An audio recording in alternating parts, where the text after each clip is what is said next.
time for the Gathering Podcast. Well, you've got a brand regardless of whether you want it or not. Yeah. A brand is a promise of performance. It's an idea about what behaviors we should expect. Yeah. And so either the whole organization performs in that way or some elements don't. Yeah. But essentially when you deviate from that promise, you disappoint people. When you deliver beyond that promise of performance, you delight.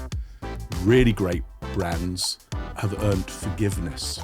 So when they fail to deliver on brand and they go, hey, really sorry about that, they ask for forgiveness, we go, yeah, it's all right. Right. We'll let it go. Yeah. We'll let it go. Listen to the people. Listen to the people. People and culture. Oh yeah. It's time for the Gathering Podcast. It's time for the Gathering Podcast. Martin, good to see you again. Good to see you. Maybe some answers. You're new. Yeah, I'm new. Good to see you both. Yeah, nice As to a meet newbie. you. Welcome, Mark. Welcome to the studio. Good to be here. Lovely studio. Thanks very much. Thanks for having me here. Thanks very much. Yeah, it's you were gonna say something? Yeah. Ready. No, I've got something. So, how this podcast episode originated, Yeah. I was sitting at Cafe Landauer, Yeah. and I was just on a phone call. I'm like, hang on a second. I think I see Mark Bowden. And she's like, okay, all right. And we were mid-conversation, and I'd had probably 5 coffees already. And I'm like, let me just call you back. And then I just sent a quick LinkedIn message to Mark because we're connected on there. Well, sorry, I'm he like- was next to you, but you sent a message. No, to he I was was maybe walking, walking past, He's I guess. walking Oh, on the street. street. And I'm like, did I Okay, just okay. see you on the street? And oh, by the way, it would be. And I was just like, Yeah. I think I just recently spent some time here. I think we just did a podcast Sure. or something like that. Like, wouldn't it be great if you came on the podcast and had a chat with us? And so this was literally Phenomenal. just like, And here I am. I saw you. Yeah, magic. Man That's off the way it works. off the street Man off the street. into the studio. Yeah. See, if you'd have run out of the Landor and started shouting at me, I probably would have ignored you. But I did pay attention because To LinkedIn. Yeah, it does happen quite a bit. There is often some shouting at me. So you're known. From I'm Interesting. known enough Yeah. that sometimes, I'm walking down the street and somebody's like, Mark Bowden. I'm like, keep your head down. Keep Yeah. your head down. Yeah. That was literally a debate. I'm like, do I you do I that? go out there and chase? Because that's how much coffee I'd had. It was just like, this is a great idea, Marty. You got to do it. Yeah. And I'm like, no, I'm just going to send a LinkedIn message and we'll see what happens. Okay. Well, here's the issue. Here's the issue. I do have at the moment a bona fide axe murderer trying to sue me. So that you didn't chase me down the street It was good. is probably helpful. You're welcome. Yeah, yeah. We Okay, should so I have double-click so on much that. to talk about. Just in this introduction, I have so much to talk about. First off, how do you know Mark? Marty, how did you recognize this gentleman who is here seated before us? I don't know if it was YouTube or LinkedIn, but I saw a video of him doing a TED Talk on the power of communication and body language and how you present yourself. And, you and I have a few jokes, like that hand slap that we did as you came into the room, like that sits with me at night. I'm going to journal about it a little bit. Yeah. See, That stuff's on my every mind. bad handshake sits with you Okay. until it's okay. corrected, right? So I watch his videos and I stay up to date on his content, and it's fascinating stuff. Like, I've always Alan Moore, the guy that wrote all these amazing comic books. You used to live very close to me, Alan. No Moore did. way. Wow. Yeah, I mean, when I lived in Northampton, he's a Northampton. Yeah, he stays in his Stays in his life. little cottage still. Yeah.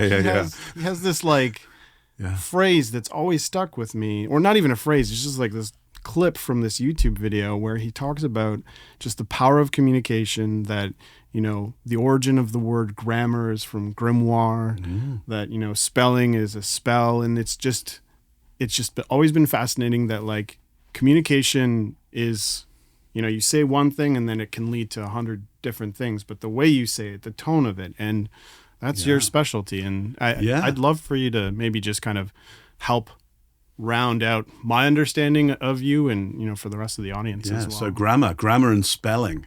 Yeah, the casting of realities through the words that we use and the actions that we have. Yeah, that for Alan Moore is the magic, the magi, the person who can create the imago, the perfect world, the perfect. So imagination comes from imago, perfect picture. Interesting. Yeah, and so you would use grammar and spelling.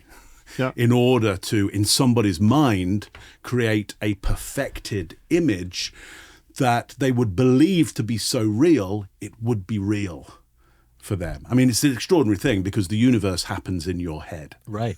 It's all subjective reality. It's all, yeah. I mean, it's happening in my head at the moment. It's happening in your head.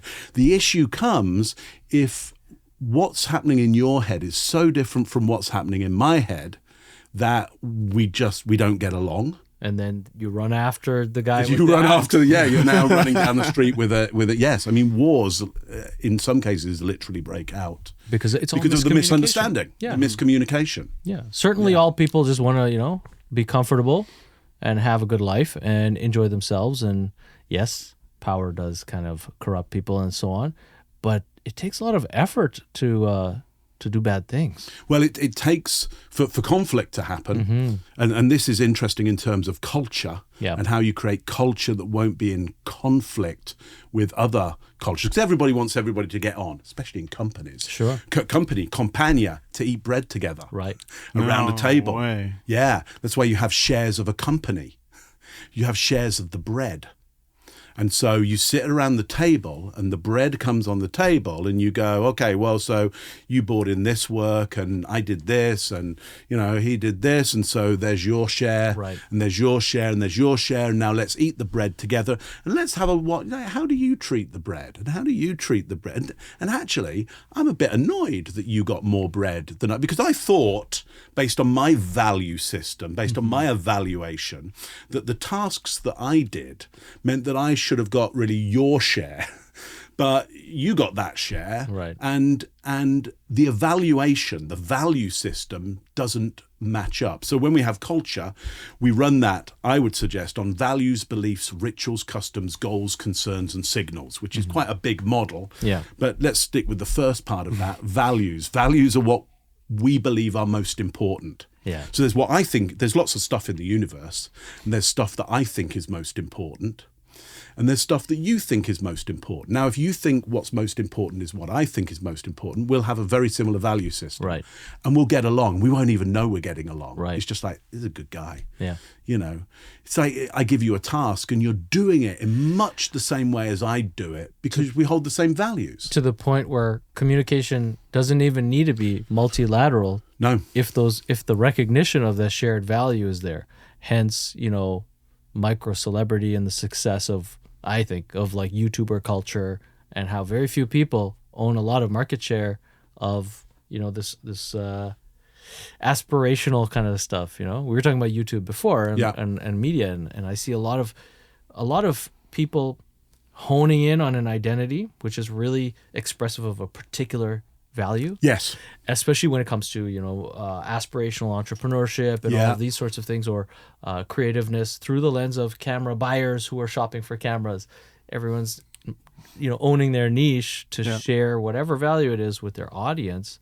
And there isn't two-way dialogue on that stuff, but the way the videos are created, it makes you feel like it's a participatory audience. Anyway, take us away from your second point. Oh, yeah. So look, if our values match, we probably won't even need to discuss it. Yeah. Right.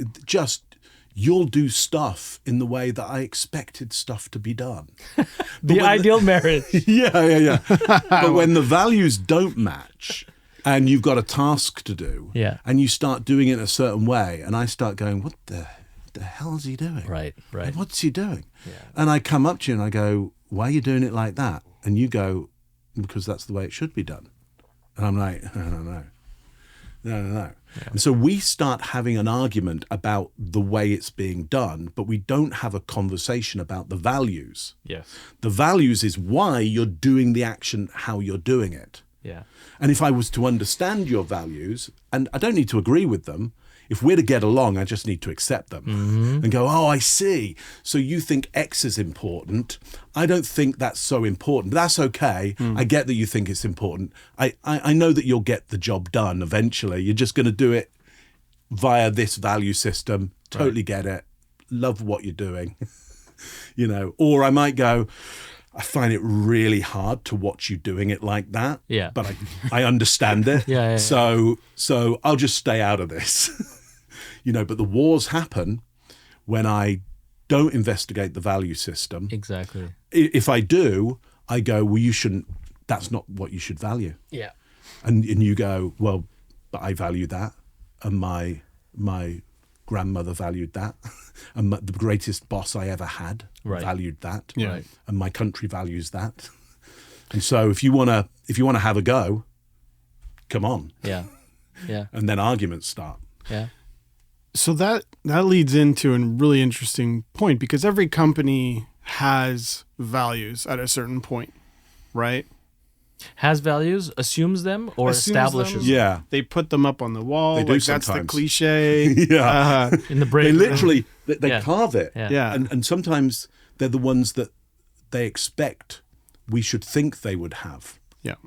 but they don't actually follow them. Living them versus Living them is different. saying them, right? Yeah. And that's been a big thing in the people and culture space. And so the question that I would pose to you is, given how important that is, how often and how should a company's values be presented to the company? Because, you do it once a quarter, for example, at your town hall, right? Is that enough? How you do it is important, grammar, spelling, all that fun stuff, how it's being presented. I'm curious to get your take on the most effective way to kind of communicate values. As much as you possibly can on a Monday, on a Tuesday, on a Wednesday, 4 times on a Friday. Like it should be embedded into the spelling and the grammar and the language and the performance. Yeah. And I think you should be asking all the participants in the company who are eating bread around that table to go, well, based on the values, what do you think you should be doing right now? So rather than telling them the rules and the regulations or here's how I want you to perform, is instead going, well, as you know, X is our top value. So based on that, what do you think you should be doing around this? They're tools, in a way, for interpreting and relating. Yeah. Yeah. And I think a lot of the from my lens anyway, a lot of these, we just said values, we haven't kind of contextualized what they are necessarily, at least in the corporate context, but should come from brand. If you're a commercial entity that relates to a consumer base, typically everything, at least as it aligns with your profit mandate, everything the organization does should, in some way better the relationship with stakeholders that the company, has, and the emotional reaction that those stakeholders have when they think of the company, let alone transact anything with you. Right. So brand, I feel like brand is like this great thing that's overlooked when we talk about population dynamics and people operations within organizations. Often because in big enterprises, they're 2 separate offices. You see, you've got the brand people, the marketing people, the sales people, they don't even talk to each other. And then you're hiring all these people that should know all this stuff. Yeah. And it's very assumptive. Hey, you know it because we printed it out on the microwave, right? So Well, you've got a brand regardless of whether you want it or not. Yeah. So if you take the idea, it's not the only idea about brand, but it seems a good one to me, is a brand is a promise of performance. So it's an idea about what behaviors we should expect. Yeah. And so either the whole organization performs in that way or some elements don't. Yeah. But essentially when you deviate from that promise, you disappoint people. When you deliver beyond that promise of performance, you delight people. So it's like, I expected this, but I got that and so much more. How delightful. I expected this performance from the brand. I didn't even get that. How disappointing. Right. That And is. that's a tricky thing, because this is why I think it's so integral, right, for companies to be very brand aware and dialogue about the expression of brand in everything they do and every person in a company, because they don't know. Like they don't know the value system that caused or should be causing the performance to deliver on promise. Right. So there's promise of performance, which is, well, we will always deliver the product within a day. Okay, that's a promise of performance. Yeah. So you deliver it in 2 days, I'm disappointed. You deliver it in the next hour, I'm like, wow, whoa, how did that happen? That's incredible. Yeah. Okay, but that's just a performance, and you either live that promise or you don't. What is driving that? Well, it must be the value of you, something like you getting what you asked for as soon as possible. And we've gone, well, what is as soon as possible? We're going to delineate that as a day. Yeah.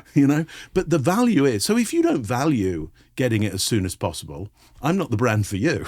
Yeah. Because you're like, I'm not going to pay for it either. I'm not going to pay for it either. Yeah. Yeah. It's like, for example, you're going to spend $70 with me or $75 and you're going to be, Amazon Prime.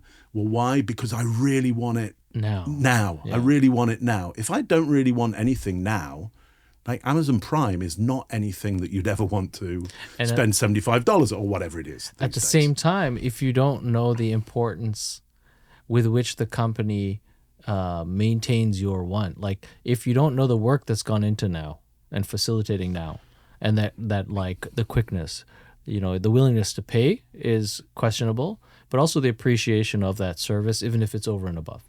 Right. Like, customer might say, okay, I'm fine paying a fee on a monthly to get stuff quick, but if they don't know what it means to get stuff quick and the architecture of the company in terms of its delivery systems and its staff kind of values, coming back to like they share that value with the customer, so they do, like, this is something FedEx has been good at for a long time, is like creating a public opinion, especially in the States, of putting in the work to deliver things on time. Right. Ergo the sort of Tom Hanks movie. which is a FedEx Advertisement. sponsor advertisement. Okay. Like, we will get it there. Yeah. We care.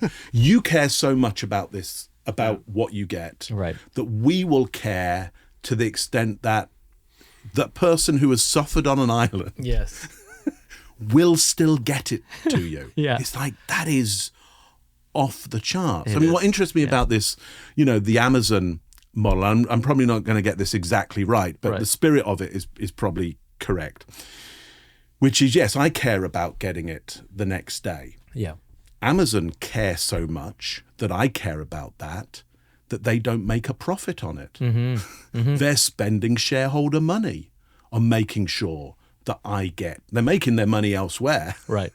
But on that next day delivery piece, my understanding, and everybody listening can correct me if I'm wrong, but my understanding on the majority of those transactions, they're investing in the brand to say, you care so much about this, we'll spend our resource. We'll spend our resource on giving you that. That's how much we care about It's true. what you care about. And it's absolutely correct. From what I understand, it's to do with skewing different products in favor of expediency. Like they'll lose margin on products to win the greatest amount of trust with that customer. Right.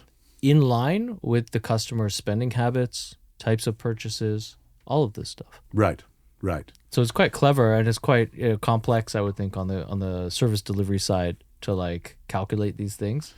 But Sure, they've got a complex algorithm there, but the value, the value is, we value what you value so much that we will spend resource on this. We won't try and make right now a profit on that. Now, further down the line, as I've so attached myself to the family, to the company, then maybe there's a bit of quid pro quo further down the line, right. which says, hey, when we ask for X monopoly in your country, give it to, tell your government, tell your government to give it to us, because now, we're your family. Yeah. We're your great uncle. We're your great grandfather. We did all of this for you. We built this for you. Yeah. Pay us back now. Right. No, and it is happening. I mean, with the Amazon example, it happens. Yeah. It happens. Like, people will buy more products from their own brand without thinking. Everyone knows who's an Amazon customer. They know that Amazon Basics, as a brand, cannibalizes segments on their marketplace. But they're like, yeah, but it's Amazon. So, because then now the brand value is so elevated that it must be the best battery. It's a little bit more expensive than Energizer, but it's Amazon Basics.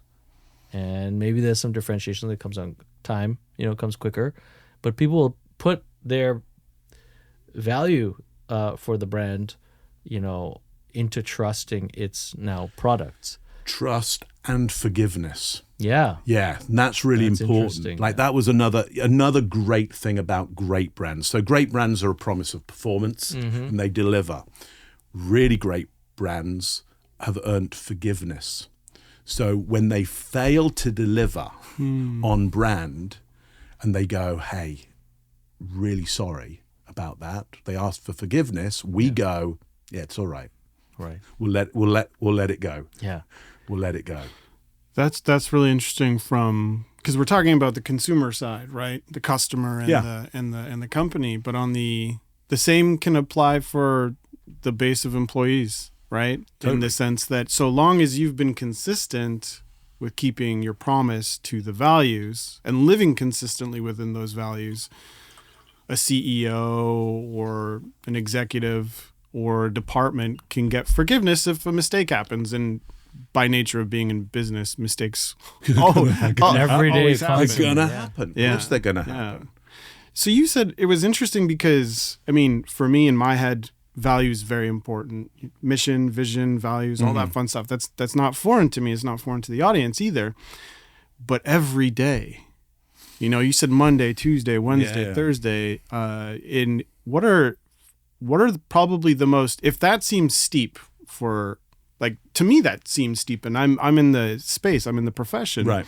That seems like a big mountain to climb in terms of, okay, we do it every quarter, and every once in a while we throw out a newsletter, and in the newsletter our values are embedded, and it's on our website and everything like that. But to go from that, which is like, I go to the gym once every three months, not a huge impact. Right. And just like, not looking bad on it. Yeah, good job. Good job. Cheers, appreciate that. Yeah, I'm really hungry. But now to go like, okay, we're going to the gym every day. I'm just curious, like, from a communication perspective, like if I'm an executive or if I'm the people operations team, how do I go from, what's your suggestion to them to go from, we've never, like, we only do this every 3 quarters or every 3 months, right? Yeah.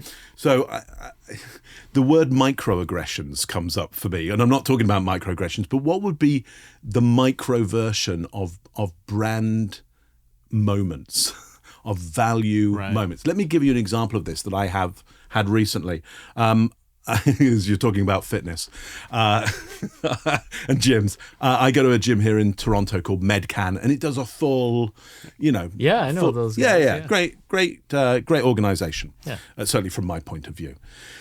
And so, look, you're getting tested for this and tested for that, and you show up to the gym, X amount a week or whatever. Yeah. Now, here's the thing. When you're with one of their staff and you've got the possibility that you need to go, they've got about 3 floors, that you need to go to the next floor, often they'll go, hey, let's take the stairs. So that's a moment of going, look, we value action. We value activity, so we're going to take the stairs. Okay. Now, I had one situation recently where one of the staff said to me, she said, hey, so do you want to take the stairs or the lift, or the elevator? And I said, well, whatever you want to do. And she said, let's take the stairs. It always goes back to the lesson, right? Yeah. So, I mean, it would been so much easier for her and for me to get in the elevator. But that's that micro moment of going, here's an opportunity to show what we think is most important. And my guess would be is they think activity of some sort is most important. As my trainer said to me, he said walking is medicine. So okay, that's a good way of looking at it. Perhaps to reframe this for you and for any of our audience who's thinking from within the confines of trying to improve their practice within their company, perhaps culture is worth a little bit of a discussion. Like, what is culture, and how does culture relate to corporate reality? Thinking about it critically. Well, I mean, like, the way I look at that is, so we talked, I brought this whole brand angle on it, but it's a cultural value thing where you need, I think in teams, you need buy-in to own commonly, right? This idea of shared values. You have to own those values. And then again, like we were saying, how do those values manifest? Well, that is almost up to the individual owner to act. So if someone is like kind of a people manager and they're trying to like make sure that like everyone's on point on this, again, regular dialogue, it lets people express anecdotes of these things in their day. But like Judy, who helped this gentleman walk up the stairs or down the stairs, may have said that, in the break room that, oh, wow, like I led 25 people up the stairs today. Is that a metric for success that you should measure, or is that just an anecdote that someone wants to bring to the table? It really depends on how you dialogue on these things within a company, I would think. So my view on that would be, as the manager of the culture, is that I would want to ask, let's carry on and call her Judy. Sure. And I would want to say, Did I say Judy again? Every episode there's a Judy involved. Sorry to all Judys watching. No, because Judy does a great job. So as a manager or somebody who looks after culture, I would want to say, hey, so today, what did you do to support the value of activity? Yeah. And so Judy could go, hey, I took 25 people up the stairs, and I would go, fantastic. And I might go, so what do you want to do extra tomorrow? If I needed 50. Right. And then Judy says, well, tomorrow I will call Otis and make sure that they fix the elevator. Yeah. I would go, that's really interesting. Yeah. I'm just wondering if there's something you might be thinking of right now that would challenge people to be even more active. Yeah. Yeah. And so look, I could create a rule, which is, by the way, you don't get a bonus unless you take 50 people up the stairs a day. I could create that rule. That's a culture in itself. It's an incentive. Yeah. Yeah. And like you'd either succeed or fail, in that, or I could create a culture whereby I go, okay, every day at some point or once every X amount of time, I go, hey, what did you do today? Just curious, what did you do today about supporting the value of X? Yeah. And seeing what comes up. Because then you might go, hey, well, I did this. And I might go, damn, I'd never thought of that. That's really good. Like, what if we got everybody doing? Because somebody at some point must have come up with this idea of not taking the elevator. Yeah. And gone, why don't we just, and maybe it came from there were too many people in the elevators. Yeah, it was just it's just like you're just there waiting, yeah. and it was because they've also got a value of speed there, of getting you from one test to the other test. Basically, they're doing all the tests that it would normally take about a year to get done. They're doing them within about 5 hours. So they got to move you fast. Yeah. So there is a thing of what do they, so what do they value most? Speed or activity? And can you do both at the same time? It's interesting because I think if you scale it back to this, like your question, there are a few companies, but I think they're manifestations of great brands that kind of are able to own the way that we do things. Like I feel like in this like fast, cheap, and out of control world of the last decade in North America, this kind of like rehash of the 80s that's going on. I kind of feel like these sorts of things are lost because also there's employee churn at a ridiculous rate. Like a few episodes ago, we had someone that was telling us that it was an external recruiter someone who was hired to bring people, into jobs, was saying that up until 2019, things had already accelerated. Where in the 5 years before the pandemic, a career job was about 20 years they would expect. So they'd place someone, they'd earn their 6-month fee for placing them or whatever it was, and they're in their job for 20 years.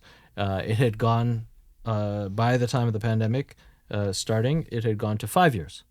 And now it's about 6 months. And this is someone who does high volume, a lot of different types of roles.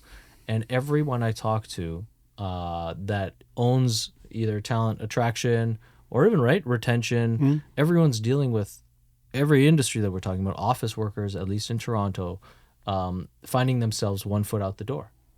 And there's lots of factors contributing to this. Of course, the big topic on LinkedIn this week has been this idea of all your money now going even more so to the government, right? Right. Everyone's up in arms. The whole tech economy is up in arms. Gains. Capital gains. Yeah. We're moving to America. Yeah. But yeah, so the idea of kind of like whatever the motivators are, that staff churn can motivate, people managers, or I should say disincent people managers to invest in instilling these values. Well, if you've got people essentially dying in your culture every 6 months, right, your chances of keeping that culture going are about zero. Nil. Yeah, you have Imagine to reinvent. imagine the culture that we're all in. Yeah. Or might feel that we're in. Yeah. If people had a lifespan of 6 months, like you're basically in the dark ages. Yeah. Super fast, because you can't even learn to read in that amount of time. Yeah. Why bother establishing a relationship with a new coworker? Because either you're going to be gone or they're going to be gone in 6 months. Right. So it's every person for themselves. Absolutely. So the onus, I think, has been accelerated. The onus on anyone who owns culture within an organization, the stewards of culture, to, kind of reinterpret values as best as they can align their mandate for keeping a team, growing a team, motivating a team with performance and with, the bottom line. Like you say, first step, therefore, in culture building is to keep people longer. That should be my first cultural step is, what values do I place and do I start to instill so that we can turn 6 months into a year, into 2 years, into 3, because once you've got somebody for 3 years, now, however old they were when they're now, grandmothers and grandfathers of like they're now instilled in the culture, and it's now going to seep out of them the moment somebody new comes. It's going to be in their hidden language. It's going to be in their below the wire behaviors, rather than in the rule book. Well, this is it. The culture is ingrained, right? At that point, it's kind of like you're educated into the behavioral patterns of hopefully aligning your actions and your behavior and your work with the best outcomes for the organization. Yeah. There's this interesting dynamic with HR, people operations, and the culture, the people who are deemed responsible for culture, which is interesting. You're going to come in and fix the culture, right? Mind you, it's a thing that everybody plays a role in it, right? So there's this aspect of being the person to influence how the culture and how the values should be interpreted, right? So there's oftentimes this challenge of, well, we have these values, but I don't see them being lived through. And maybe there's that disconnect. And so we called Judy, for example, and say, come fix our culture. And it's put on the shoulders of one individual when ultimately everybody's kind of responsible for it, right? So kind of going back to your point there, where there's this, with the KPIs of like, let's go up the stairs 25 times every day. That is a directive, right? That's direction, right? If it's a KPI. If it is, right? Which a lot of companies take the the approach of. But then a lot of what I heard from you recently was more like inception, like the leader is trying to get the individual to come to this realization of their own. So I guess, kind of going to like the influence part, right? Like if I'm the Judy that has been tasked with fix the culture for us, how am I influencing other people to take this seriously, even though we're in the dark ages and every 6 months my coworkers are disappearing? Can I reframe this? By all means. Okay. I think what you've spoken about in this episode, and we've seen it with some of our guests as well, is that people, firstly, who find themselves in any sort of HR role are, I would say 70% of them have come into that role not from scholastic pursuit and educational preparedness. Yeah. They find themselves because they're people. They want to either please people, they're empathetic, they have all of these kind of character traits that prepare them for dealing with people with soft skills. They find themselves into these roles. And something's emerged, it seems like in the last 5 years here in Toronto. I'm from the people we're talking about, it's really just like since 2022 that the role of, or the unit people and culture in organization seems to be a new title that they're either pulling people from HR to put into or other business units to form either teams, or it's just a token title. But my point is that they may come from a position of having learnt on the job through various jobs, what their role within an organization is. And then now it's being, if they're coming out of HR, it's being loaded with this new responsibility set, which has them once again in the dark and trying to figure stuff out. Or they're coming into it fresh again, depending on, their career history. So no matter how they come into it, there's a lot of, let's say ignorance, not as a value judgment, but an ignorance as to what the expectations are of the organization on them and for the collective. And I think for me, this points back to this question of how can people, anyone in an organization, think better on behalf of the organization and learn how to be a team, learn how to collaborate. Fundamentally, I think this is what we're talking about. It's not really about the rules of, the back office of HR, being appreciated by everyone and knowing, how many times you can go to the dentist. But like, it's more about like, Well, that's what it was previously, right? And now, because culture is a problem, we're saying, okay, we need you to do the administrative, like make sure people are using their benefits appropriately. But also we've got this problem of engagement and we don't know how to solve it, and you're HR, so come help us. So here's what I think is happening. If I go back to my model of how culture is built, or really what it's about is how we as human beings cooperate in tight groups. So values, beliefs, rituals, customs, goals, concerns, and signals. What you got to do is, first of all, go back to what is the goal and what are the concerns. Now, this for you in HR or whatever, culture building, whatever you are, means you've got to go to the executive as high up as you can get, or the board, and you've got to go, I need you to tell me what our goal is here. Yeah. What are we trying to achieve? And they'll talk a bunch of nonsense because they don't know. Right. Or they won't tell you the truth because they don't truly want to tell you what they're trying to achieve. Yeah. Or they'll go, it's this. This is what... So for example, I will ask, if I have a client who's hired me, I will go, you're superior. What have they asked you to deliver? What have they... If they go, well, it's like, oh no, hang on. I can't help you unless you can help me understand what the people who are in charge of you have told you to deliver to them. So you go to the executive, you go, what have you been asked to deliver? What are we trying to deliver here? What's the goal? And then you've got to go, what's stopping it?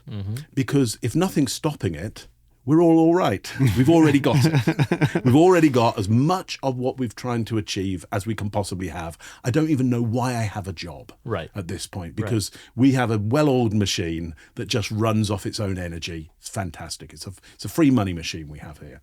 Otherwise, if we haven't got a free energy machine, we have a goal and there's something stopping that. Now, what would we need to value most? What would have to be most important that we would stand the most chance of hitting that goal and getting past those barriers? Either they're psychological ones and they don't really exist, and we've got to reframe them, or they're real solid barriers that we have to tunnel under or smash through or find some other innovation to get past them. But I think that's where people go wrong, or not go wrong, they have most trouble, is they're going, well, okay, we've got to define a culture. So they start on values that everybody has on their website. Transparency, integrity. It's like, Lloyd's Bank had integrity literally carved above there, but they had no integrity around LIBOR rates. So they're obviously not doing what it says on the web. Go to the website, it says integrity is our number one thing. Yeah. No, clearly not when it comes to LIBOR rates, and therefore probably much else that you're doing. So I do not trust you. You're just... Now, what are you trying to achieve? What's getting in the way? And what culture do we need? What do we need to be most valued in order to reach that? Now, if you sort that out, then you can describe to me a culture that I either want to join in with, or it's like, I don't want to reach that. Yeah. I don't think that's an important barrier. I don't like your value system. I like them down the road. Yeah. I'll take my resource to them. Yeah. It's interesting, because from the lens of startups and early stage ventures, this is stuff that there's a lot of assumptive kind of identity pieces, brand pieces that don't get diagnosed until you raise enough money, sort of thing. Right. And normally it's like that you got this visionary founder trying to solve some problem, right? And they set down the path, and then people tag along, and they're mercenaries for the most part. Yeah. Especially if they're on the front end of the business, or they are, even if they're on the back end of the business, like if you're talking about the front end being sales, marketing, and capital raising and all this stuff, and then on the back end being like coders if you're a software company. People want to get in, get paid, do their thing. Maybe they share some sort of value for contributing to a product that is cool and changing society in some way. But sharing the vision is difficult. So if that's goal aligned, functional goals people can get with, but the larger goals, they may have difficulty understanding. And companies, as they get bigger and bigger and bigger, don't really have goals anymore, except for quarterly performance that makes the street happy. Yeah, it's so far removed. So I mean, that's another thing. This is a meta society critique I have. Is like in the public market, economy, and you look at these massive bloated companies that are sitting on cash piles, but not necessarily any means to steer the ship. I don't know. I hear a lot of this disgruntled 9-to-5 corporate worker saying, I wish this company was better, and I wish this company kind of helped me orient my own personal life, and I wish this company was more agile, and I wish... but realistically, there's a lot of companies that may not find goals. Well, I mean, I think what goals tend to get translated into in current spelling and language and grammar is purpose. Sure. So it's like, we've got to have a company with purpose, and so what's your purpose? And so... Is that a misnomer? Is purpose actually a real phenomenon? I don't think it is. When did you ever use the word, in colloquial language, with your friend, talking about, so here's my purpose. When did you talk to your partner and go, so my purpose behind baking this cake? Yeah, exactly. Exactly. Why do you wake? Well, why do I wake up in the morning? Well, my purpose is. Yeah.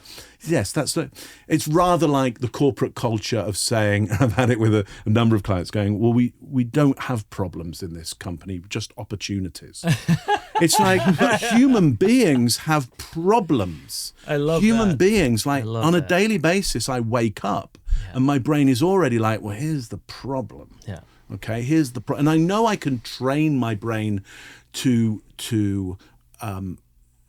think differently, but that's an effort. The effortless way for the mind is to go, I've got a result that I'm looking for, and there are barriers in the way, and we need to deal with those barriers, and they are problems. Yes. We need to. Now, to your point of where can people align? Right. They can align on the common enemy. Yeah. Like, here's the problem. I don't know why you're trying to hit that goal, but I'm damn well going to kill that enemy with you. Yeah. Like, I will destroy the enemy of bad code Right. with Right. you and create elegant code. I don't know what you're trying to do with that stuff. Yeah. But if you will... So it's like, yeah, purpose. And even then, that's about mission alignment as opposed to the result, right? And the goal. Right. Yeah. Purpose, I think, is any word that somebody's using that doesn't really come up Like in general conversation. Fair. I'm always a little bit concerned about what spell they're trying to cast with that and the ineptitude of their spelling. You can park a pickup truck on a corner and wave $20 around and fill it up with people ready to work. But they don't need to know necessarily or care what they're going to work on. Right. I have a contrary opinion to a bit of this. Yeah. Please tell us. And I see what you're saying on the purpose side, but then that suggests to me that there's a large group of people that are just taking things as it comes, right? I'm not going to think, to your point, it's like it's easier to just show up and say, okay, these are my problems, I'm going to deal with them. Mm-hmm. But to like scale back and say, like, why am I even doing this? And I think the reason purpose has become a little bit more popular, and I'm not going to call myself, I don't know what to call myself, millennial or Gen Z or whatever. Sure. I'm 38. That's what I am. Yeah. But I think a large part because of the pandemic, everybody's jobs changed so much. And then they started to think, why am I even doing this? Right? Yeah. Right. Yeah. And then that question leads to, I don't have a purpose. I'm working at company XYZ. I don't even care what they do. Yeah. And people woke up. Right. Right. So I agree, but I think purpose is still the wrong word. Agreed. I think the word that comes up in everybody's general language is meaning. All right. Like, what does it mean? So they're not going, hey, I don't know what our purpose is at work. They're sitting at work going, what does this mean? I mean, why? Like, what are we doing this for? Like, That's what's fair. the meaning Yeah. behind this? And we know throughout history, when people can't attach meaning to stuff, life becomes very difficult to handle because you just don't know why any of it is happening. It's all happening in your Absolutely. head. And unless, I mean, it does physically exist out there. Yeah. Yeah. I mean, it absolutely, categorically does.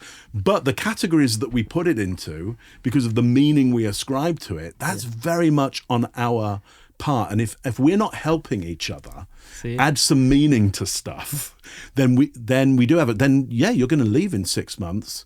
And you might go, well, the company had no purpose. But ultimately, I think what's happening is you are waking up in the morning and go, this is meaningless. This is utterly meaningless. I would rather do nothing because at least I know what that means. Right. Yeah. But this job that they've got me doing, I don't know what it means. I totally buy that. It's like Sisyphus, Yeah. Yes. It's like everyone wants to believe that the hill will end.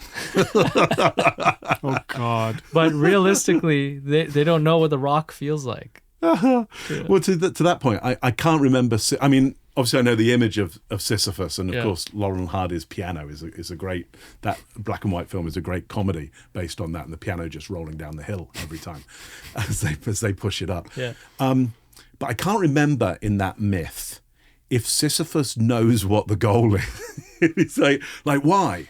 Like, why am I trying to get this rock to the top? Because if it had meaning, if I get it to the top, like, my kids will have a better education. They will, for me, because that's a value system of mine.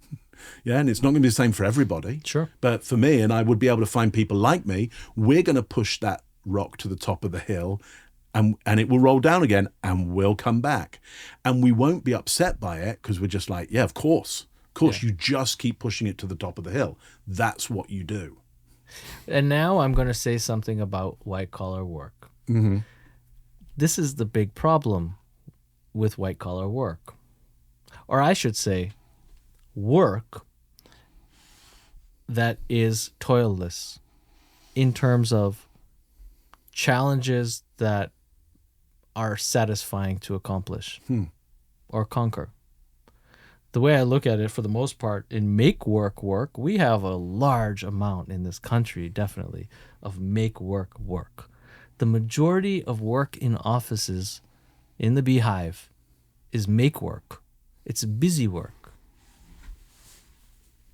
There's very little. I mean, look, now it's coming out in the mainstream media. There's this wonderful catchphrase everyone's talking about: productivity. Oh, productivity is down.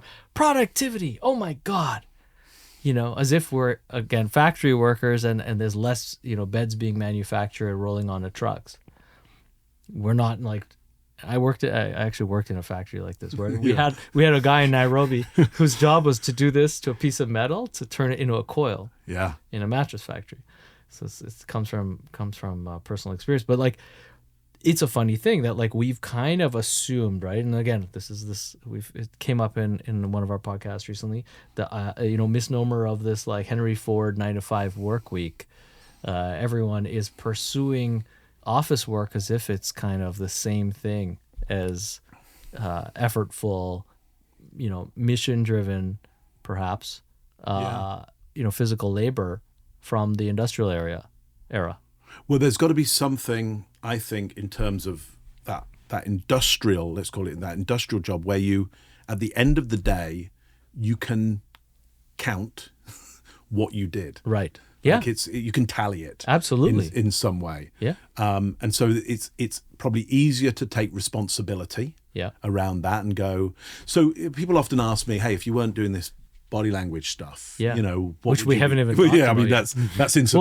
We'll get that's to quite it. frankly incidental. But, you know, if you weren't doing what you were doing, because they think, you know, it must be terribly exciting and interesting, and it is. Sure. But if you want to know, if you weren't doing that, what would you do? And I'd be like, I'd be putting up shelves. I love putting up shelves because it's so easy to tell at the end of that you did a great job, because you get a heavy object and you put it on there and you can check its level. Like, you can go, and do you know who's responsible?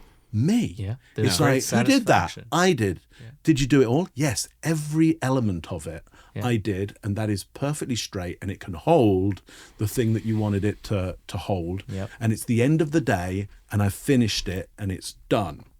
So it's easy. If it's wrong, it's like, who did that? That was me. I'm responsible.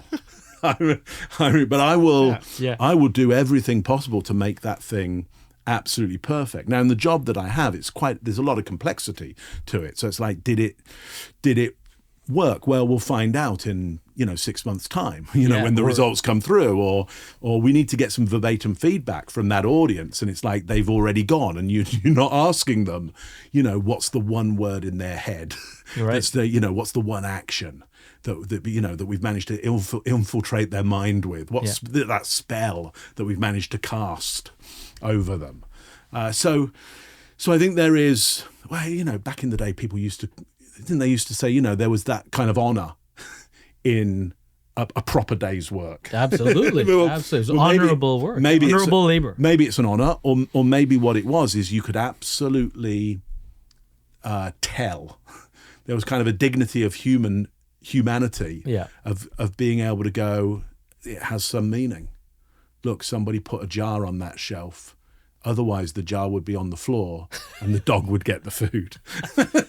and there's a politic. That jam is not for the dog. There's a politic around this as well that comes from like classism and European society with the industrialization and sobriety and all that stuff, right? Yeah. So there's like cultural history there, which definitely is passed down into North American Protestantism. And this whole we came here for a reason on the Mayflower. Yeah. Well, there's definitely an aristocratic reason to make working people feel dignity in making money for the aristocracy. Yeah, exactly. Yes. Work in the factory. Make them feel good about it. Oh, it's a very dignified thing that you're doing there. Yeah. Just stamping. Good on you. Stamping coins out. You're perfectly on time. Yeah. Keep going. Yeah. Shiniest coin I ever did. Yeah, exactly. And I think that heritage, though, does transmit into the current day, where we look at, whether, I would say just even within corporate culture, and you look at this kind of question, it came up again recently in a conversation we were talking about Bob's Mills. Yeah. Right? Or Patagonia. These great examples of companies that kind of readdressed their commitment to common values, Right. and where ownership, for whatever motivation, said this isn't equitable, and we want it to be equitable, Right. so that the values are so strong in our company because they're shared, and they need to be shared because everyone needs to find success out of this common vehicle for their own families, for their livelihoods, for a future for themselves financially. Well, I guess the argument is it's very hard to get productivity out of people unless they have a shared goal, Yep. a shared idea of what's stopping that, and a shared value system evaluating what needs to be done in order to get that. Because otherwise you're going to have 500 people going off in potentially opposite directions. Yeah. And that highlights the importance of the exercise of thinking about it. Right. And communicating it. And what I find interesting is oftentimes a company becomes a company, I'm thinking in startup terms where it's like, 5, 10 people. And then eventually they're like, okay, we got to nail this down. And then they say, one day, we're going to spend one day in an office, and we're going to carve out what are our values. And this group of people. Strategic offsite. Yeah. 50 people get together. It's a good start. But it's almost going back to the gym exercise. It's like that's going to the gym once every 5 years. Yeah. Almost. And then for the next. Listen, I would rather you did that than because if you can get to the gym once, your chances of going again just went so long as you have a good experience. Yeah. Your chances. They made me take the stairs. Oh my God. Exactly. So long as you have a relatively good experience, your chances of coming back the amount of times you should. For sure. But yeah, yes, of course, you're not going to get values sorted out on the one day. Yeah. But if you have a really good one day and then you make commitment at the end of that day to say, we got to do this. Yeah.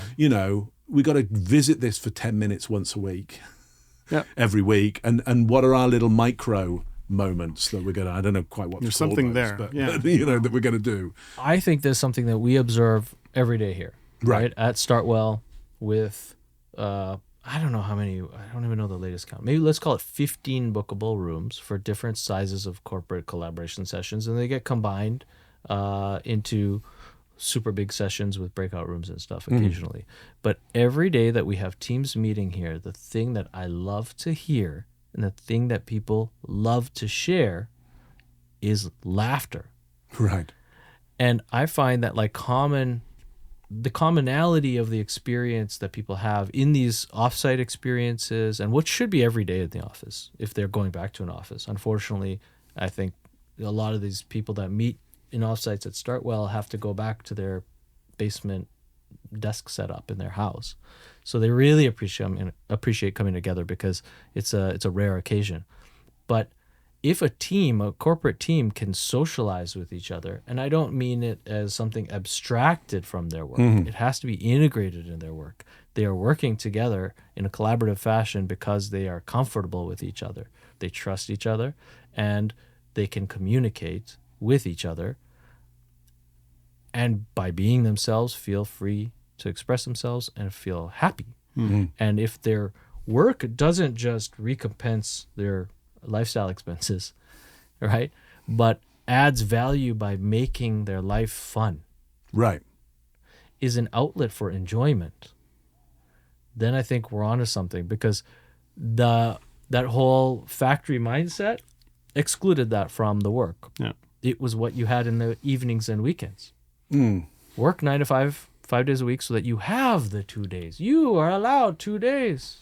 Yeah, ultimately, industrial work was going to kill you sooner through just it mashing up your body. Right. Or a piece of machinery, you getting caught up in a piece of machinery. You were going to die sooner, but it would pay you so that you could be alive long enough to die sooner, essentially. Yeah. Yeah. What we've got now with that white collar work, as you're calling it, is what it should do is, yes, give us enough money to sustain ourselves and our family, but it should improve our lives as well. So if so with this space here that you've got, what we want to be looking at is, how does it improve somebody's life? How does it make their life, not just their day, hey, that was a good day, Right. but they're like, oh, I had this meeting and we talked about values, or we did that, and actually, like, I've got something that's going to add to my life around, that would be, if that were a promise and it could deliver on that, or that were a delight that it delivers, like what better? We find that it's there. It's something that we didn't calculate, which is, again, it's that the experience of the time spent here changes people's perception on what's possible Right. within their job. They see their people that they work with every day in a different light. They share moments that they wouldn't otherwise have. And that opens up their mind as to, wow, maybe this is not bad. Like I hear sidebars happen all the time. And definitely my barista is like the priest. Oh yeah, okay. The boss. The confessional. Yes. So everyone comes down to get a the coffee. non-alcoholic bartender. Yeah, exactly. They come get a cappuccino. It's complimentary, so no one's feeling awkward about whipping out their wallet. That's nice. And they open up and they share and they express themselves.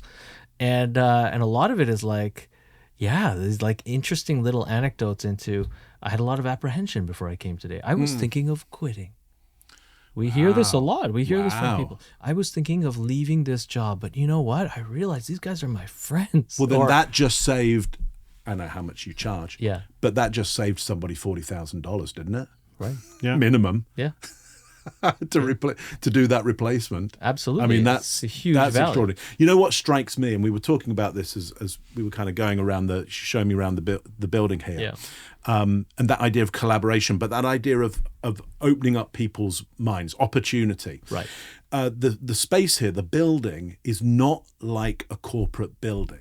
Right. It's Like not. there's corners where you didn't expect corners, and soft bits where you didn't expect soft bits. Like you walk in, Sure. and you kind of got a choice immediately. Like, do I go downstairs or upstairs? There's this immediate choice that in a corporate environment it would be like, well, first of all, you hit the desk, and we will then sort you as to whether you should be here or not be here. Yeah. And then we'll call up for somebody to come, because you cannot be trusted. And who's at front desk? It's firstly, it's a security guard, Right. There's a security guard in a corporate tower, and then you go to a receptionist. And you're right, it's a very sterile. Typically, it's going to be a sterile environment. Right. Whereas here you've got this kind of odd little choice that happens here. Yeah. So there's already what we would call in behaviour a pattern interrupt. Yep. Because it's like, okay, I don't know what to do. I don't know what to do here. Yeah. Like, okay, somebody give me so I'm willing to take advice on this situation. And this happens all over. Saying, you come out of one of the little meeting rooms there, and instantly there's two, like, they kind of feel like 1930s, 1940s phone booths. They really are. Well, They're okay. literally that. So who needs a phone anymore? it's like, so you instantly go, so what's that doing? What do I do with that? Well, also, what do I do with that? There's many people who say, what is that? Oh, yeah. Okay. It happens every day. That's how people used to have private People phone go in calls. and they're like, what is that thing? That's a phone. No, it's not. It doesn't have a screen. no. I swear I have heard this from someone That's in their amazing. mid-20s. That's amazing. Yeah. And so cognitive dissonance Right.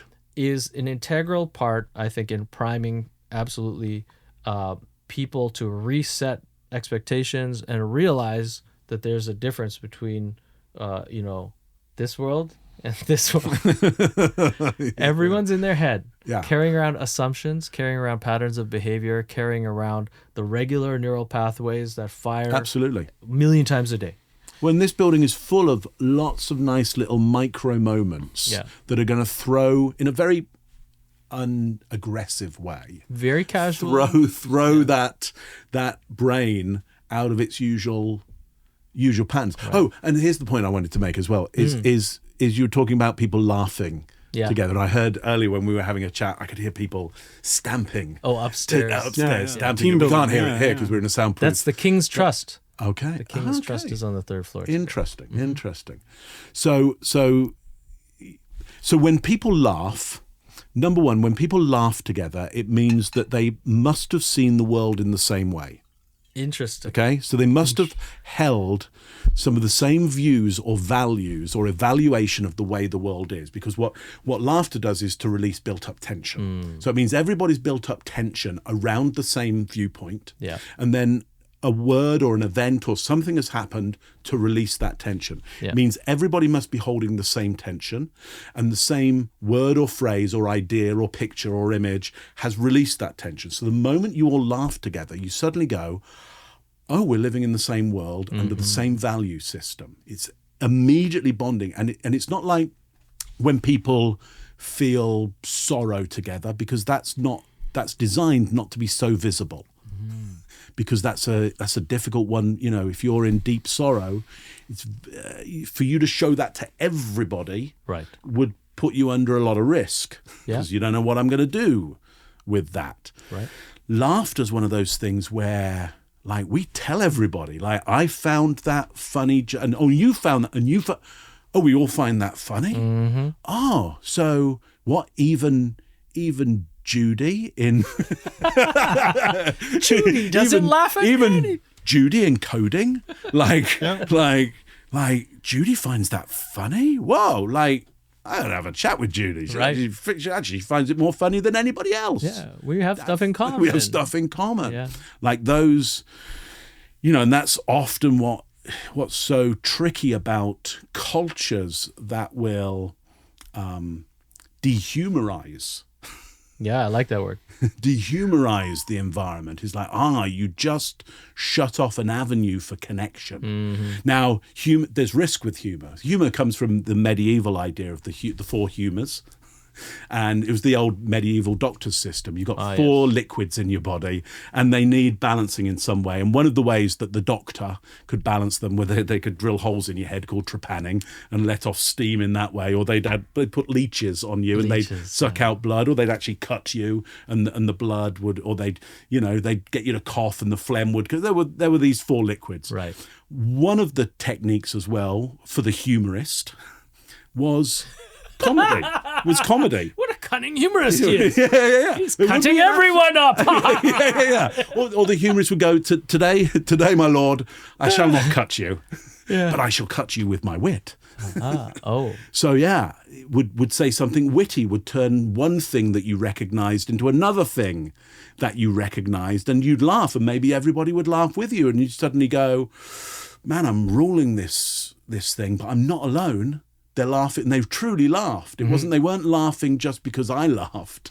Like, we all laughed together on that. I don't feel so alone anymore. My humors are more balanced. Was this the justification for a court jester to bring the lords and the king together in a common experience or something? Yeah, the court jester was the only person allowed to cut the ruler, essentially to cut them down to size, and knowing that the penalty for that would not be death. For any other courtier to say to the king, to say to the queen, to say to the monarch, you know what, you're not all that. Yeah. And for the monarch to go, yeah, you're right. It's, and to be able to laugh. I think that wasn't possible. The courtier would have their ankles taken off them. See, this is interesting because I think, in corporate culture, right, you're talking about how there's this odd title bestowed upon people who may not befit the job of people and culture steward, right? Or whatever we call it. And yet they're not giving the privy to leadership to be able. Yes, they haven't been given the blessing. So, they should be the jester. Yeah. I mean, there are some out there, and there are some CEOs that I work with, presidents that I work with, who are their own jester. and in a really good way. Yeah. Like they are what often people would call a really down-to-earth leader. Sure. Because they've taken themselves down there. I've got one in my mind who I won't embarrass them by their brilliance at this. The organisation that they run is ranked as one of the top employers in Canada. Within those rankings, yeah, and it's not a surprise because it's led by somebody who possibly, if they walked through the building, you wouldn't instantly go, well, that's the person in charge. Interesting enough, I'm thinking of another leader who I worked with, again, at the time, and I think they still are one of the top employers in the country. This person was actually the person who had me work with one of the G7 leaders that I've worked with. So this was a person of power. They could get you to a world leader. If they said you're going to meet this, but the world leader would go, okay. Right. This person you would not have known was the leader of the organization, super down to earth. And then within his hierarchy as well, they were the same. I remember his second in command, again, now in command of this organization, again, a person who can get you in front of a world leader. Yeah. I'd finished my work and this guy goes, what do you need? What are you going to do now? And I said, well, I've got a bit of time before I've got to go to the airport. I said, well, if you want to get a bit of work done, just use my office. Yeah. Yeah. So he leads me into his office, which is a full-on second in command corner office. Yeah. And I'm like, okay, well, shall I set up here at the table? He says, no. You take my chair at my desk. Sit at my desk. Yeah. More comfortable. Yeah. I'm like, yeah. He's like, I'll go and work. I'll go and work out. But don't eat my pistachios. Exactly. So, a great example, the leader of the organization met me at reception as the receptionist.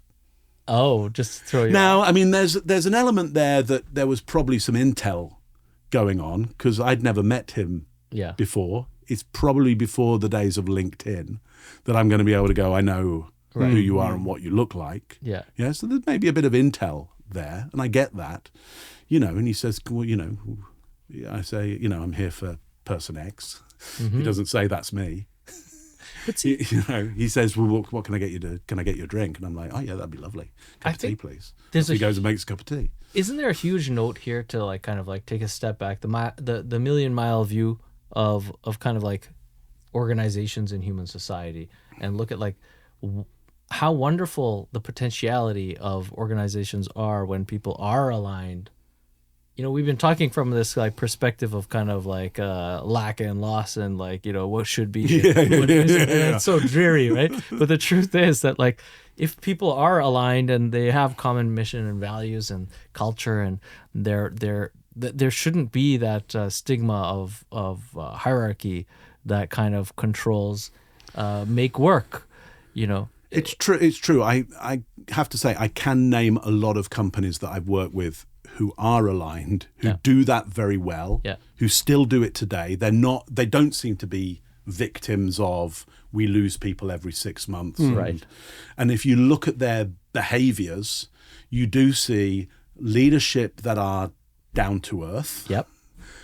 You do see these values coming out in small behaviors across the organization, so that I'm able to go, look, I think what's important to you people is, and I'll say a word and they'll go, yeah, right. It's exactly that. But it isn't, you don't see it on the brochure, and you don't see it on the website, and you don't see it above the door. It's within the, and I'm sure do they talk about it? They live it. And I assume I've not been at any of the meetings that they talk about it, if they do talk about it. So I haven't been at those meetings, but I expect it does have to get talked about as well.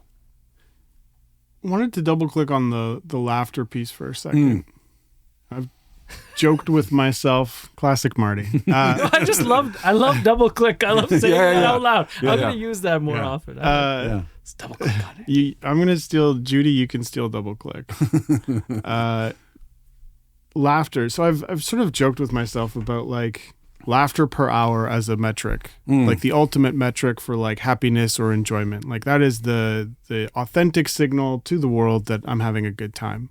And so I stopped watching television shows and playing video games because I wasn't laughing. I was just right. Even the worst part were TV shows that are supposed to be funny. Yeah, not funny. No and I'm not laughing out loud. Completely desensitized. Yeah. I mean, don't get me wrong. I laugh at. It's somebody must be laughing at me. The bar must be higher, right? I have a high bar for comedy. Who knows? Sure. And so I guess going back to laughter, I guess the question is, there's times for it, right? And there's also times that you wouldn't. So for a leader who has to deliver bad news is where my mind's going here. How do you toe the line of when to use it and when not to in that setting to kind of build out the culture that you're looking for? Well, what's the humor there? What's the balance that needs to be taken? I mean, I've been to some funerals where there's been a lot of laughter and it's been really helpful. for Right. everybody. It's been the best thing about it, and people have gone, that's what we needed, and that's what they would have wanted. Yeah. Is that balance put in there. So should a leader be laughing when giving bad news? Well, if it restores the humor, Yeah. then yes. Now, how do they do that? That's the job of a humorist. So are they a good enough doctor? Yeah. Have they really studied it? Do they really understand how to do that? What the real intention, the do no harm intention of a doctor? Because a humorist is slightly, a humorist, there has to be a target. And it doesn't have to be a person, but there has to be a thing that the tension is built up around, Right. that you've got to go and hit, and there's a risk to it. Some humorists will say if you're hitting the target correctly too often, the target's too big. Yeah. You haven't narrowed it down to what the real target is. So there's risk in going for the real target, because you could miss and it falls flat. Oh, totally. And people go, what are you talking about? Yeah. But there's that moment as a leader when you're giving the bad news and you hit that point of recognition where everybody goes, oh God, yeah. They go, yeah, this guy, this woman, they live in the same world that we do. They're feeling it like we feel it. They just release that tension. They recognize what's going on here. So look, there's no bad behaviors. There's just results that you wanted or didn't want. That's a good phrase. Yeah. It's a good way to express it. There's no bad humor. There's just people laughing or not laughing. Interesting. And we hope that when they're not laughing, they're not dead or anything. Yeah. Oh dear.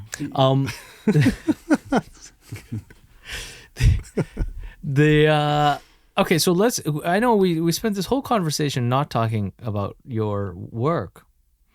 Well, we have been. We have been really, because the work of, if you're thinking about the work of nonverbal communication and body language, that's part of behavior, and that's just an entry. That's a good entry into the world of behaviors, people doing stuff, and why they end up doing stuff, why they do the stuff you didn't want them to do, and how you can get them to do the stuff you'd more like them to do. So, I guess in your how many years of work in this field? I've been working in that world of kind of nonverbal, I would say, influence and persuasion, trying to understand people, understand how you move them with moving images, mainly of people and the context they're in. I've been doing that since I was a kid. I'd say I've been doing that since I can remember. And in all these many years, your whole life of, not that you're that old, but I'm 53. I'll let you know. I'm 53. It's interesting because how much of the behaviors that you've helped amongst your clients and amongst people that you've worked with have been assumptive versus learnt? So you mean in terms of their behaviors, how many of those behaviors have been ones that they've decided to take on themselves? Right. And how many are ones that they have I guess the question patterned into? Yeah, like the question I guess is like, do you find that the majority of behaviors that need optimization or correction that people have in terms of how they express themselves, let's say, are like contextually learnt, and they're not owned by the people that are doing them? I get you. And especially even on this like leadership role question of like people for merits other than their means of communication rise the ranks. Yeah. And then find themselves in this awkward position of, well, now different camera lenses are on me. Right. What do I do? How do I why perform? aren't people connecting with me in the way that I've always thought they do? Yeah. I was always good at telling a really good joke, and now I'm in front of the whole of the British public. Yeah. My jokes seem to, the context has changed. Right. And so the behaviors that you did there that got you to this point, they may not get you to the next point. And you've got a whole bunch of people who are going, well, be authentic, be authentic. It's like, well, that authenticity got me so far. Yeah. And now, so am I meant to be not authentic? And I'll be there going, you're just a much wider, bigger person than you thought you were. And so we now need to allow you to express more about yourself. That authenticity that you thought you had, you were just skimming the surface of what's possible for you. Yeah. And so now the context has changed. Let's grow into the context. But it's not like we're growing new stuff. We're just going to reveal more stuff. And so to your point, I think that a lot of the behaviors have been assumptive ones. It's like, well, we assume because it's always worked, and that's, I think, the society that we're in. If I do this, that would be right for this kind of role. And then they change role, or the circumstance change, the context changes, and they go, but when I do what I've done, I assumed that would work for this, and it doesn't. You know, what's happened? Have I lost my mojo? Have I, you know, am I just not set out for this? Yeah. I mean, they're so charismatic. Right. I'm becoming a vegan. Right, exactly. It's the beef. Right, exactly. Yeah, exactly. Yeah, I'll stop doing this. I'll start doing this. Yeah. It's so one of the things I do is get people to question their assumptions about what's needed. Yeah. You know, and often that's the fix. It's like, well, what, you know. So one you know, thought experiment I'll use with people is, imagine there were no prizes and punishment. Imagine you weren't going to be fined for what you do, and you weren't going to win anything. Right. You know, what would you do in this situation? What would you do?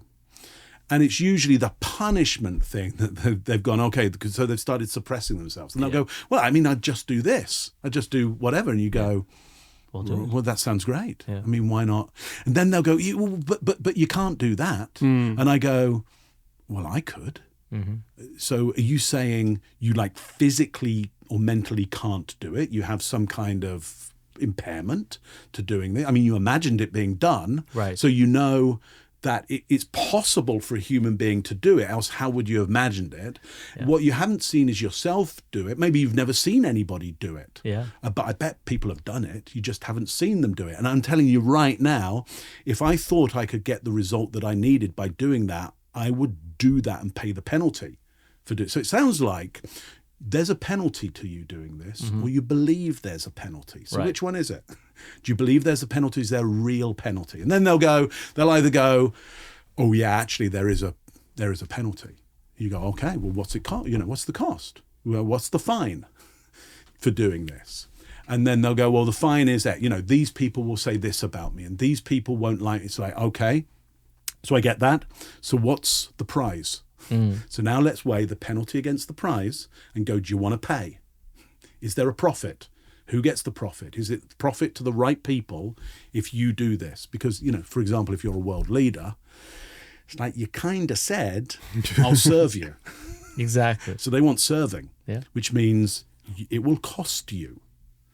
So are you really going to do the job and pay and do the behavior that needs to be done in order to get this result? Right. And sometimes there is no cost. They're like, oh, gee, I'm just imagining the punishment. Yeah, it sounds like either, you know, the people reach these points where you're either reassessing how to escape risk versus reward as your basis for motivations, and then you're truly free, you know, and then you need to know yourself to direct yourself and so on. But you can trust that. Or it's exactly this. Analyze what the risk and reward is if you can't escape it. And I think the difference between those two things is also something people need to be cognizant of, right? Is that, like, it's okay if you're not able to transcend risk and reward. You know, if that's your prime and it's the way your brain is constructed and you can't make decisions without that. Well, I think I would rather they assess risk and reward, because I would personally feel that's more representative of the way the universe functions. Right. So, because otherwise, what they end up being is that tarot card of the fool, which is, you know, somebody with their you know, stick and handkerchief full of food on the back, and they're walking over the edge of the cliff. And they're just utterly naive. And there are, you know, there's great examples in fiction of the naive leader. It's just like, well, they just like did stuff and like stuff fell into place, but they're fantasies.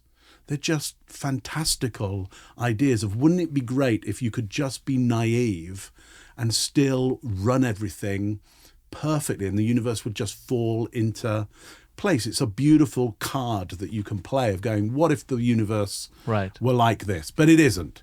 It's, in my view, the way I seem to, physics seems to work for me is like there's effects. You do something and there's an effect, and either that effect can be very positive or very negative or something in between. We tend to want to avoid the negative effects and move into the positive effects, but we spend most of our time trying to avoid the negative effects. Now, that's not the same for everybody. Right. There's different, neurologies, neurotypes that go on. There's different stuff that'll happen in your endocrine system. Like if you're a male between the ages of about 15 to 23, on aggregate, you will have more testosterone than most females. If you aggregate that, on a certain day, a female could have more testosterone than you. Yeah. But, I will win the bet in the casino if we get all males and all females and we test the testosterone. Right. The males will be on aggregate higher. What that does is to lower the sense of risk in the world. So therefore, as a male between 15 and 23, you will pay more for your car insurance. It's just that, the people who work out car insurance know that because your testosterone levels are higher, you will see the world as having less risk in it. You will take more chances. Some of you will make it, some of you won't. But the insurance companies will pay. and we won't have covered your end of the risk. You covered it in your more expensive car insurance. Yeah. So that would be my only example of where the view of the world so radically changes that you get this small group who are like, I don't think the world works in this world of risk. There is no risk. Well, because risk is two things, right? Risk is the reality of consequences of actions, as well as the social construct of reprimand. Right. And so I think that's an interesting thing, because I have a 6-year-old, so I kind of like, analyze this stuff and watch this stuff and encourage her to be awesome and fearless, and also make good decisions for herself. Right. And it's fascinating to see, being a parent of a young child, how much of society is programmed out of this multi-generational, I should say, social construct. People are constantly fearful for reprimand. Again, classism, whatever the heritage of this culture is. But they pass it down, and they pass it down in the most odd ways as parents. Yeah. The most odd ways. I've seen it. I don't know if you've seen it. Other parents? The biggest concerns that you have as an individual, you pass, like the anxieties of the mother and freak father. Out. And the kids are looking at them like, what? I don't understand why. Well, it's literally in the neurology of your brain. It wasn't there in the start that your resource holders around you, which for many people is their parents. Sure. Whether they're the biological parents or not, but it's whatever you see as the most important resource holders, the ones that really hold your life in their hands. It could be leaders of some sort. It could be you might belong to a church or a mosque and you look to those people who own those resources and go, well, what are they doing? Yeah. What do they value? And that gets imprinted into the neurology. You didn't start like that. You didn't get born with that. But in order to survive in the group, you must take on the values, beliefs, rituals, customs, goals, concerns, and signals, or how are you ever going to function? So we pass those down whether we like it or not. Yeah. The key is to be able to recognize which ones are still valuable or not, and then have some of the bravery to go, you know what, I'm going to change that. But a friend of mine, Simon Jamon, we both had kids at the same time. I remember, and he's a great teacher. I remember one time we were together with our kids and one of his sons fell over on the ground. And you know what the usual response, for most parents is, kid falls over, is like, go save them, go pick them up, check that they're not hurt. And then kid falls over. And Simon is a very feeling person. He's not a psychopath in any by any stretch of the imagination. Kid falls over, okay, he waits. Yeah. Kid gets up. Yeah. He says, good recovery, Carter. Good recovery.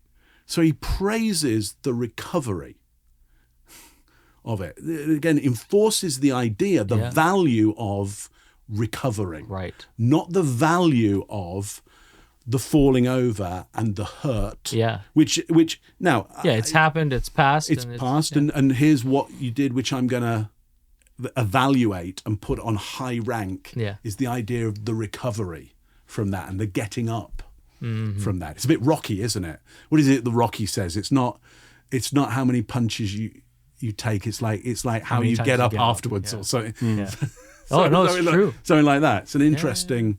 Like- Anyway, it's an interesting value system, which isn't necessarily the regular value system. Right. The regular value system is your child falls over, you must run to their help and you must rescue them. Yeah. Which in some cases I would suggest is probably very important in some cases, but not in all. Yeah. Yeah. Yeah, if the house isn't on fire. And, it's so funny because I've always, with my daughter, I've always, like, my natural reaction when something happens, if she falls down or anything, from the youngest age, I'd be like, "You're cool, right? Are you okay?" And it would like, she learned very young, like, from a very young age that, like, she had to decide if she was okay. That's the other way, Yeah. Like, so Yeah. she was like, "Yeah, I'm okay." It's a response almost. Now it's proactive, Now if anything happens, she falls or anything, she'll say, "Guys, I'm okay. Don't worry." And if there's a problem, she'll come and tell us. Right. Kind of helps. That Yeah, her it's mom is interesting. a I mean, doctor. there's a whole gradation of how you could respond to that, which is like where you could immediately go, so where have you hurt yourself? Right. You could immediately go, are you hurt? So where have you hurt yourself suggests that you are hurt already, and we just want to know the location. I could even go, where have you hurt yourself most? Yeah. So it defines your hurt everywhere. I just want the one location where it's the most. Or I can wait and see if there's hurt and then decide what I evaluate after that. Instead of sending them to the chokey. It's, You know that reference No. from Matilda? Oh, okay. Yeah. Yeah, in Matilda, they get sent to the chokey when they're bad. And the chokey is this scary, horrible place with nails in it. Punishment-driven school. But that's the other thing, I have definitely seen this. And I think this comes back to that, like, pain, pleasure, fear of admonishment or whatever. And it's pervasive as culture in kind of large enterprise in North America, is you see some parents with their young kids punishing themselves. Like, if you fell down, you're going to get in trouble. oh, really? Yeah, Wow. I see that a lot. I see that at, like, the grocery store and on the subway and wherever else, where people are, like, getting mad at the kids for, like... That's tricky, isn't it, though? Because falling over is just a given. Yeah. That's just like... You can't avoid it. We have Like, small that's gonna- feet and large bodies. Right. It happens. And there's this thing called gravity. Yeah. Like Pulls you down. Right, and we're all battling it all the time. Honestly, well, It's like, some people are they don't understand reality. right. And these people are parents, and it continues on and on and on. Yeah, it's very interesting. But I think there is this thing I do have a question about, which is, I really look at business as an artist. Mm-hmm. I look at business as this amazing phenomenon whereby we can bring the values of people to one table, like we started with. We can, I love the idea that people can work together with in a creationary mindset, right? Like to create value. So it's not just about also having values that you establish and then maintaining them. It's about creating values as well to share in true participatory, fashion. But I think it's such an amazing. There's amazing potentiality in using business as a social tool for the people involved in that business to find expression, happiness, purpose, apply themselves, blah, blah, blah, blah, blah. It's not just about, profits in the machine. And it's interesting to me that I always come up against this, that like 99% of people working in office jobs seem to kind of by rote assume not that they have a relationship to the bottom line necessarily, but that there's a necessity to the pain and pleasure that's baked into the power dynamics and hierarchy of enterprise because of profit over everything. It reminds me of I used to work with Shopify and with Toby. Yeah. And Harley as well. Yeah. No, actually, a lot of the leadership. But one of the things when I was working with Toby and working on one of his speeches that we came up with was this idea, which I think was brilliant, of it is a human need to do commerce. It's and all he wanted to do through Shopify was allow as many people on the planet as possible to express that human need with as fewer barriers in the way as possible, because he believed that that was a central need for people to be able to go, I made something, or I've got something, and I want to do commerce with you and do an exchange. That thing of exchanging is like, it's hard, it's in our blood. Right. It's in the air that we breathe. Right. And I think it's a lovely idea, and I can't think of a reason why it's not true. Yeah. You know, it makes a lot of sense to me. To your point, I think it's a human need to cooperate. I think, though, it's hard to cooperate sometimes. Definitely. Like, you know, when you walk into a space and you go, okay, there's somebody else, I think the first response that we tend to have is like, okay, so how can I cooperate on this? Now, I might see you or somebody else and I might go, okay, there's some signals here that my group say I should never cooperate with this person. And those signals might be true. You know, it might be there's a really good reason why we don't cooperate with them. But even so, I might go, you know, I'm getting some signals that suggest my group don't cooperate with your group, but let's test it out. Let's test it out. So, I mean, you know, what I'm trying to get to here is meetings, you know, people meeting is essentially that act of cooperation. Right. And I think people are designed to do that. Yeah. And we put a lot of stuff in the way of cooperation. We do. Sometimes. And we go, well, what, you know, why aren't those silos talking to each other? Or why aren't they? It's like, well, because you've put stuff in the way of the cooperation. Or did you ever go make an event that said, look, we're just going to get together and we're just going to cooperate on something? Yeah.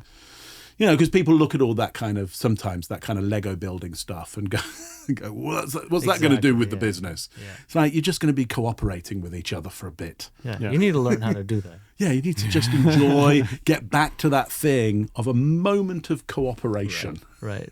With, you know, those moments are great when you go to somebody, hey, can you just give me a hand with something? Yeah. You ever had that on the street? Like somebody goes, hey, can you just give me a hand? And you're like, oh yeah, okay, all right. This happened?